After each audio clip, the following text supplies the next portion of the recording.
A top tight end in the upcoming 2025 NFL draft puts his mark on the season.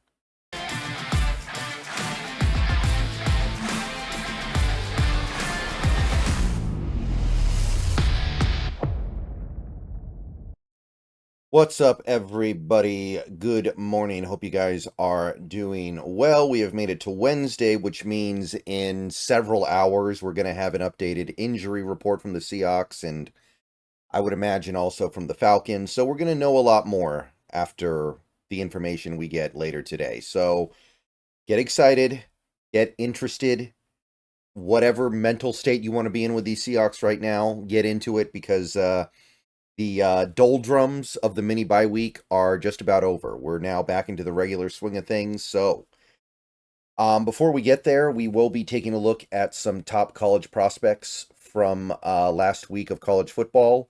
See who stands out at various positions. If you guys have been watching this channel for a little while, you know how this goes. So basically, this first video is going to be all about the offense. We're going to look at some quarterbacks. We're going to look at wide receivers. We're going to look at tight ends, left guards, centers, right tackles.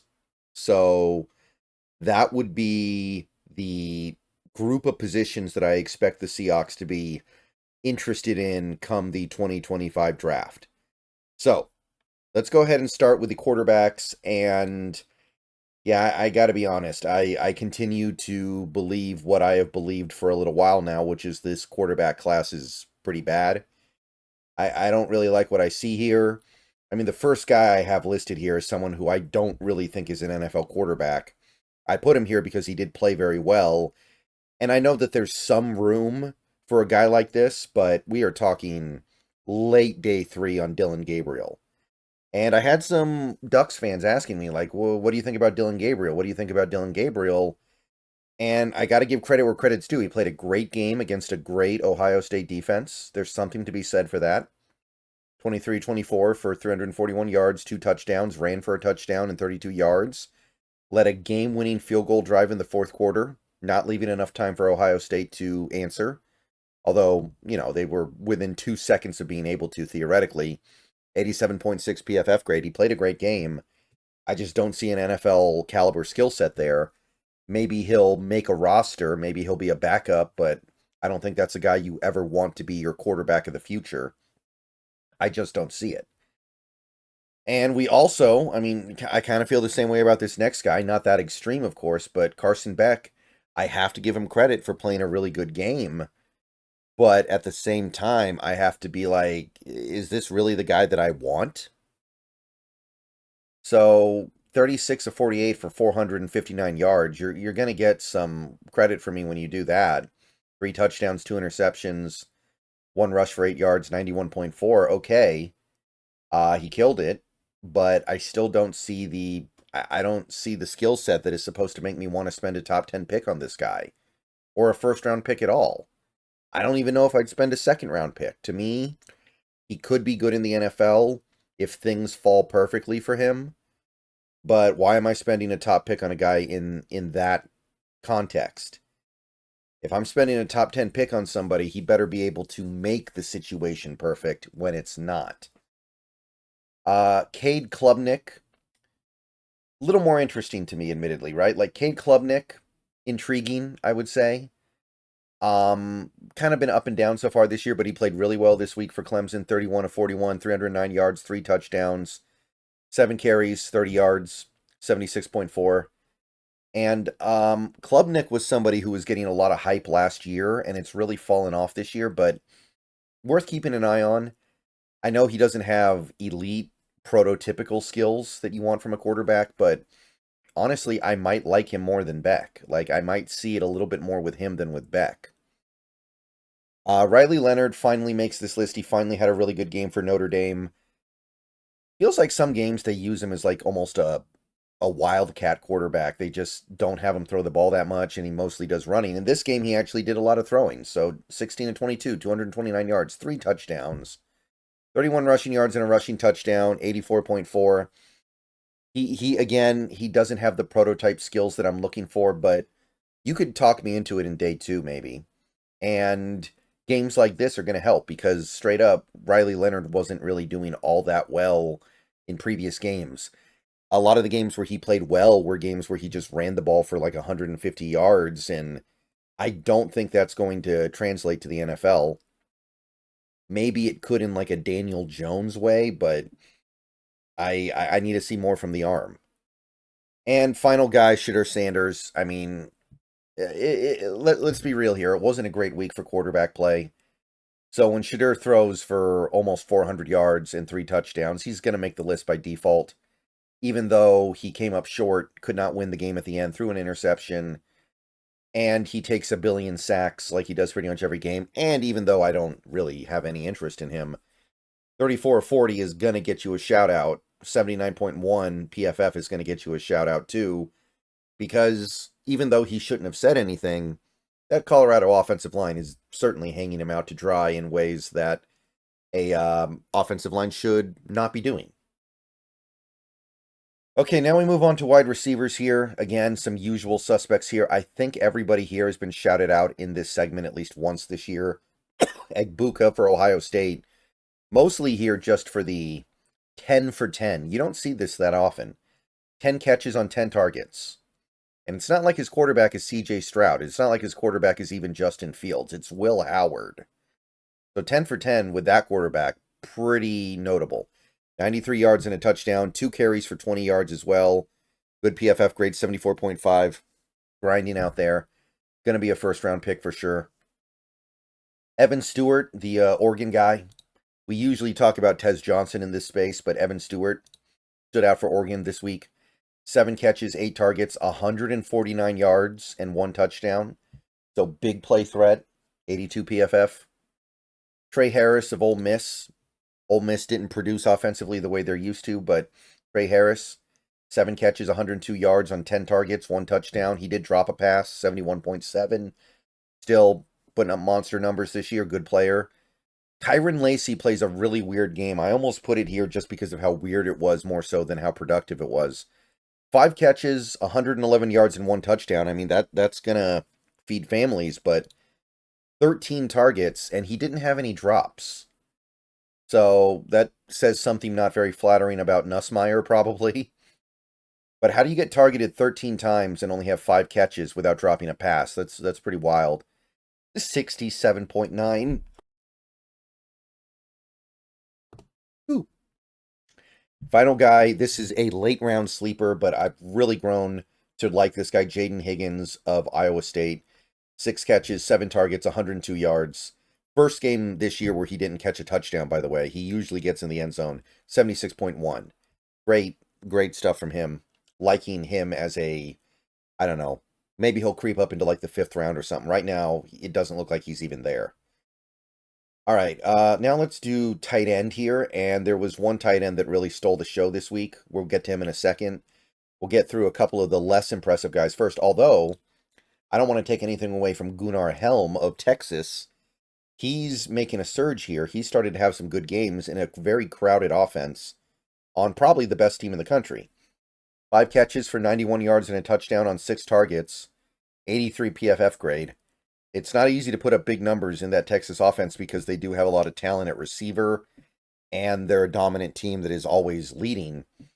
But Gunnar Helm really starting to make a play for maybe being a day 2 tight end. I'm at least open to it. This next guy, Terrence Ferguson, not even really his best game, but he produced a pretty decent amount this week. 4 catches, 62 yards. It was 8 targets, and he did have 1 drop, so the PFF grade is not good, 53.2, but it's not the best tight end class, let's remember that. Although, I don't know if we can say that this week because of Tyler Warren.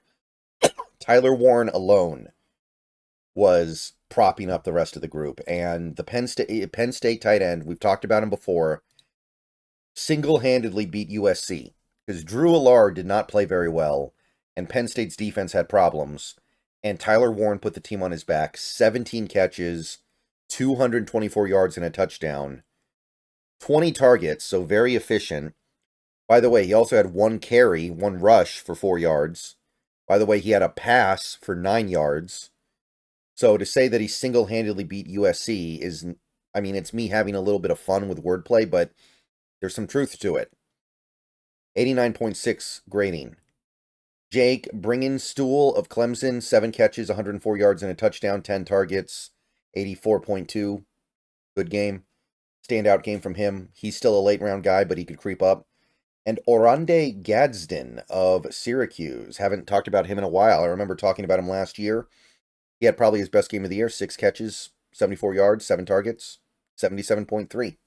So it's still not a great tight end crop, but man, if Tyler Warren can have a couple more games even close to this, it's time to start thinking about him because, I mean, Penn State, they do have a reputation for having some very intriguing athletes that just don't produce when they're at the Nittany Lions, and then they get to the NFL and they start producing. Well, if you start producing at Penn State, maybe we got to take notice of that. Okay, now we move to the offensive line here, starting with left guard. Again, not everybody here might be playing left guard, but I think that if I list them here, that's where I think they end up. Just something to keep in mind. First guy is Armand Membo of Missouri. And by the way, I actually think this week all 3 of these guys are playing left guard, so that's just kind of a general note. Didn't allow any pressures. Missouri ran the ball for 231 yards, 6 yards a carry, 68.1. Good game. Clay Webb, the Jack State guy, he's going to become, I think, a little bit of a routine player on this list because he always seems to stand out positively, partially because he plays for such a small school. 0 pressures, 334 rushing yards by Jack State, 6.8 yards a carry, 63.9 PFF grade, which I don't know how you do all that and get a grade this mediocre, but sign me up for that. And Dylan Fairchild, he's the UGA guy. No pressures allowed, 146 rushing yards, 71.1. So not quite as dominant as the other 2 guys in theory, maybe, but Dylan Fairchild, part of a very good Georgia offensive line over there. And he's starting to stand out in a positive way as well. All right, now when we do the centers, I got 3 of them. Again, not really impressed with his center crop. Jonah Monheim of USC. Even though he allowed 3 pressures, I thought that he played respectably well. USC ran the ball very well against a very good Penn State defense. 189 rushing yards, 8 yards a carry almost. 65.3 PFF grade. I'm going to give him a little bit of a break for the pressures because he is playing a really good Penn State defense. Parker Brailsford probably had his best game of the year by grading. Allowed 1 pressure in this game, 104 rushing yards. Alabama didn't really have a lot of success running the ball. But Brailsford finally got an above-average grade, I think because he finally remembered how to snap the ball correctly. That helps. 67.6. Still waiting for him to turn it on here. I'm not seeing the... at this point, I don't even know if we can call him the best center in this class because he's just been so bleh. And Logan Jones, got to shout out the Hawkeyes. I watched them blow out the Huskies in person. Run the ball for 220 yards on a really good defense, almost 6 yards a carry. Didn't allow any pressures, did Logan Jones. 71.4 PFF grade. So that is the center. It's not a great group, but there's somebody out there who's going to make a good pro. Now we jump over to right tackle. I did come up with 5 names this week. I'm getting a better feel for the right guard class than in previous weeks, I think. Top guy is still probably going to continue to be Emory Jones, but this week didn't feel like he stood out. Wyatt Millam, to me, is the guy who actually plays elite football pretty much every week. The question is, do you think he's a right tackle, or do you think he's a left guard, or do you think he's a left tackle? I'm not 100% sure yet. No pressures allowed, 150 rushing yards by West Virginia, which is actually below their standard, 4.8 yards a carry. Did have a penalty, but 78.4 doesn't lie. Marcus Mbo of Purdue, did allow 3 pressures, which normally would be something that I raise alarm bells on, but Purdue ran the ball for about 240 yards, 7.5 yards a carry. I can take the pressures, right? It's not like he allowed any sacks, 69.4 grade. Anthony Belton, North Carolina State, allowed 1 pressure. They ran the ball, forgettably, 82 yards, 3.9, 73.8 yards per carry. A little bit overmatched, but he hung in there, man. I respect it. Jack Nelson of Wisconsin, no pressures allowed. Wisconsin ran the ball for over 300 yards, 67.9. Going to be a very interesting swing tackle option in the draft. Final guy, Jonah Savaiinaea. He remains one of the biggest names on the inside in this draft. No pressures, 114 rushing yards, 71.4 PFF grade. Those would be my standout guys this week. We'll do the defense a little bit later. Let me know what you guys think. I will see you guys later. Go Hawks. That is my look at some of the top offensive players in college football this week.